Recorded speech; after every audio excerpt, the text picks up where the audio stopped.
Welcome back, everyone. Today we're taking a deep dive into a case that takes us back to the 70s, Titusville, Florida, in 1973, to be exact.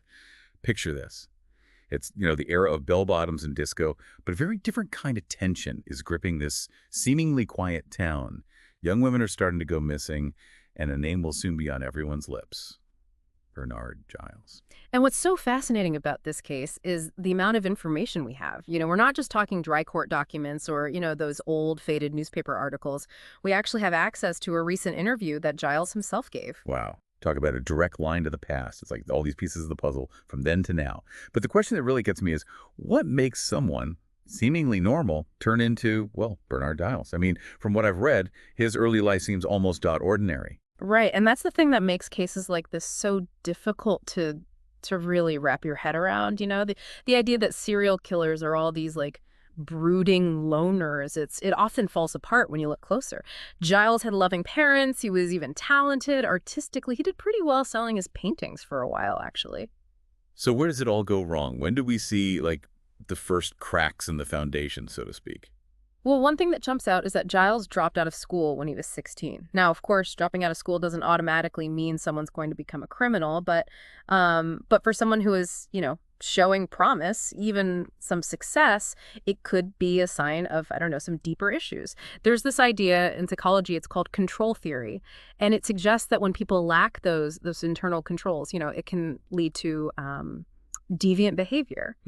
So Yeah. maybe dropping out wasn't just about school for Giles. Maybe it was about, I don't know, rejecting the path everyone expected of him, pushing back against any kind of control. Yeah, exactly. And this need for control, it seems to keep popping up throughout his life. What's really interesting is that just a few years later, at 19, Giles gets married and has a kid. That's not something you'd expect from someone who becomes a serial killer. Yeah. I mean, you'd think they'd avoid that kind of commitment responsibility, Yeah, right. You'd think so. And that's why this detail is so intriguing. It makes you question everything you think you know, right? Could it be that marriage and fatherhood were like a way for Giles to try and gain control in some area of his life, After all, those are roles that traditionally come with a certain level of, well, authority. But then could you also say that those responsibilities, that feeling of being tied down, maybe that's actually what fueled a darker side of his need for control? Because we know not long after this, Giles starts committing these horrific crimes. And the victims, these young women, often hitchhiking alone, there's just such a sense of vulnerability there. Yeah. That vulnerability, yeah, maybe that's what drew Giles to them in the first place. It's a chilling thought, but those rural roads, the isolation and the inherent trust, in hitchhiking, it could have been, I don't know, almost appealing to someone who wanted to exert power. And you look at the crimes themselves. Yeah. They really paint a picture of that power dynamic. Sharon Mary Weimer, just 14 years old, she's found strangled, clutching a St. Christopher necklace. God, it's just heartbreaking. It really is. And there's a pattern there that's really important to look at, from a psychological standpoint. That the fact that he targeted young women, the method of strangulation, it all points to a very personal and intimate type of violence. Then there's Krista Jean Melton, also 14, and she disappears for months before her body's found. This time, though, it's a gunshot wound. It feels like a shift in Giles's MO, like maybe an escalation. Yeah.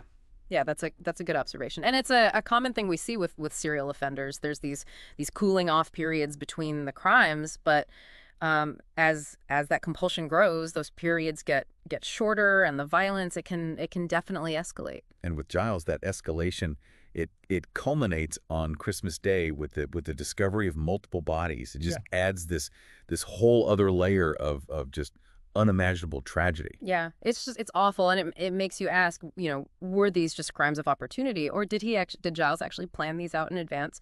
The fact that there are multiple victims found together, it suggests some level of premeditation, and that's pretty disturbing. It really is. It's easy to get lost in all the horror, but we should remember that there were people who survived Giles. The two teenage hitchhikers who got away. Their story it's incredible. I mean, talk about brave. Seriously, their bravery is just unbelievable. Imagine being in their situation, facing someone like Giles and having the clarity of mind to fight back, to actually get away. They didn't just save their own lives. They probably saved countless others. And it wasn't just about physical strength either. Those girls, they were they were really smart. They were able to give the police important details. I mean, they even remembered his name from a book he had in his car. It shows how even the smallest thing, it can make such a big difference. Absolutely. And sometimes, well, sometimes there's just luck involved too, you know? During that attack, Giles's gun misfired. It makes you wonder if it hadn't, would he have been caught then? That's a scary thought. But thankfully, those girls, they got away. And because of that, they were able to give the police the evidence they needed to catch him.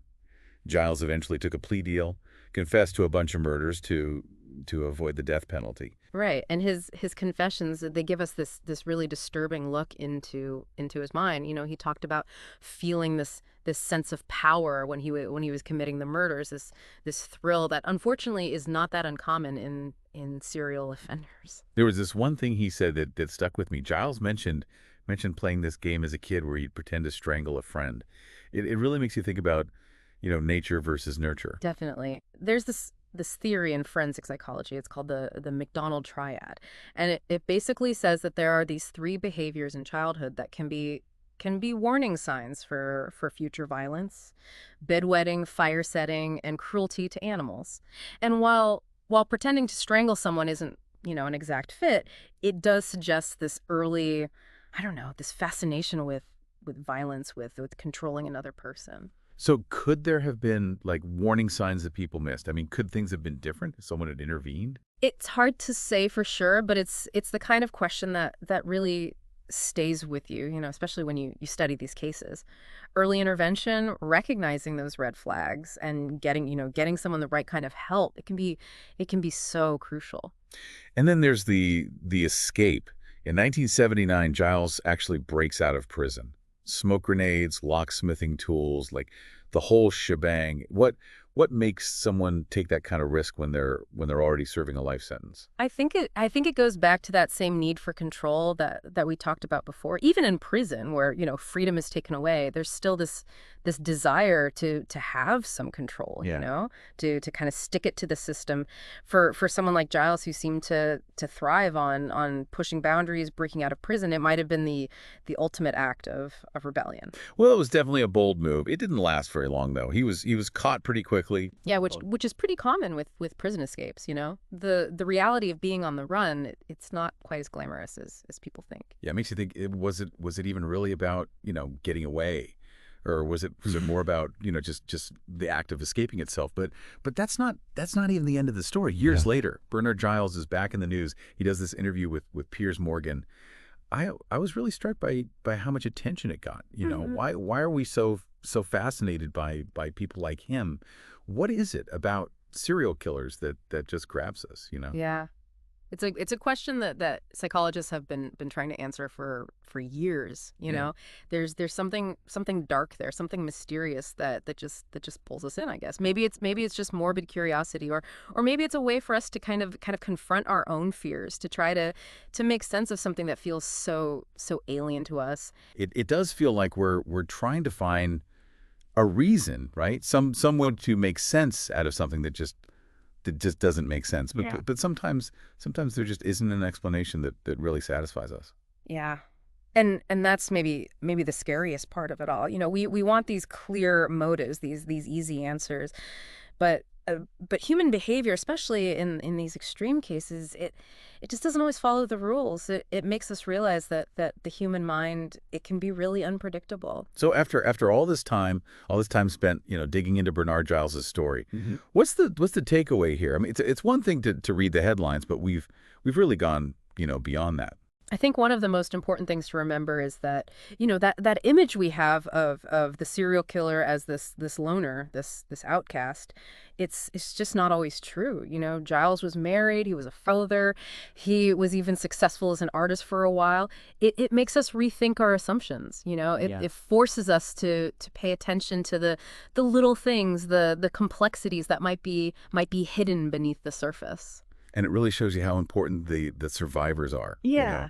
the two hitchhikers who escaped, their bravery, it didn't just save their own lives. It probably stopped Giles from hurting more people. It makes you realize how much of this comes down to just pure luck, you know? Absolutely. Their story is it's really inspiring. It shows you that even when you're faced with something terrifying, you can still fight back. And it reminds us that even though we may never truly understand what drives someone to do these horrific things, by learning about cases like Bernard Giles's, we can at least try to see the warning signs, maybe even prevent it from happening again. It's a good point. It's not just about some abstract idea of evil. It's about real people, real lives that were affected by this, and it gives us all a lot to think about.